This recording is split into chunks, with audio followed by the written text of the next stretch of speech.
It was a brisk Saturday morning and Paul was on a mission.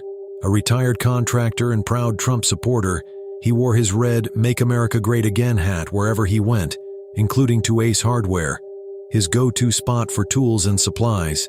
Today, he needed paint and a few brushes for a project his wife had been nagging him to finish, a fresh coat for their backyard fence. As Paul walked into the store, he nodded at the cashier, a young man named Tyler, and made his way to the paint aisle. He noticed a woman nearby browsing hammers. She glanced at his hat, scowled, and quickly turned away. Paul shrugged it off. It wasn't the first time his hat had drawn disapproval. After picking out a can of white paint and a set of brushes, Paul headed to the checkout counter. Tyler greeted him with a half-hearted, "Hey," but his usual cheerful tone was missing. As Paul placed his items on the counter, Tyler glanced at the hat and muttered under his breath, "Figures." Paul tilted his head. "Sorry, son, didn't catch that." Tyler looked up, his expression tense. "Nothing, just, surprised someone like you still wears that hat around here." Paul smiled, though his voice carried an edge. "Someone like me, what's that supposed to mean?" Tyler shrugged. "You know, someone stuck in the past, supporting a guy who—" "Tyler," a voice interrupted. It was Marcy, the store manager, walking over with a clipboard. She gave Tyler a sharp look before turning to Paul. "Is everything okay here?"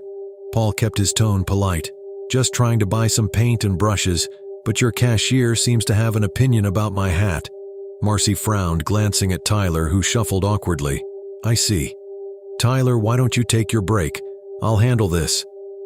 Tyler hesitated, but eventually walked off, muttering under his breath. Marcy rang up Paul's items. "I'm sorry about that, Mr. Paul," he said, handing over a $20 bill. "And no need to apologize. I've been dealing with this sort of thing a lot lately. Guess the hat rubs some folks the wrong way." Marcy sighed. "Yeah, it's been a bit tense around here. Everyone's on edge about something these days. But as far as I'm concerned, you're a customer, and we're here to help you." Paul nodded appreciatively. "That's all I ask. We don't have to agree, but respect goes a long way." Just as Marcy handed Paul his change, the woman from the hammer aisle approached the counter. "Excuse me," she said, glaring at Paul.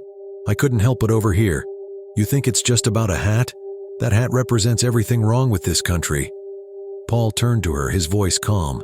"Ma'am, I respect your opinion, but I don't see how my beliefs interfere with you buying a hammer." She scoffed. "It's not just your beliefs, it's what they stand for. People like you make it hard for the rest of us to move forward." Paul took a deep breath, setting his bag of supplies on the counter. "Let me tell you something. I've lived long enough to know that pointing fingers doesn't solve anything. I wear this hat because I believe in what it represents: hard work, pride in our country, and a better future for my grandkids. If you see hate, that's on you, not me." The woman opened her mouth to retort but stopped, as if reconsidering her words. Marcy quickly stepped in. "All right, folks, let's keep things civil. Paul, you're all set. Have a great day." Paul nodded at Marcy, then turned to the woman. "I hope you have a good day too." With that, he walked out, his head held high. Outside, as Paul loaded the paint into his truck, he heard a voice behind him. It was Tyler. "Hey," the young man said, looking uncomfortable. "I wanted to say sorry. I shouldn't have said what I did. My dad's a vet, and he always taught me to respect people, even if I don't agree with them. I guess I forgot that for a minute."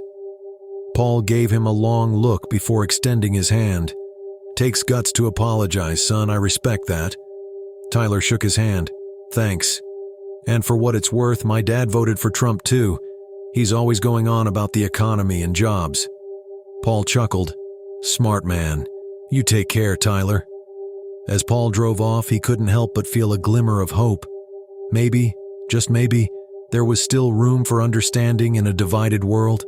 That's our little story for today. How would you have reacted in such a scenario? Drop down in the comments and subscribe for more stories.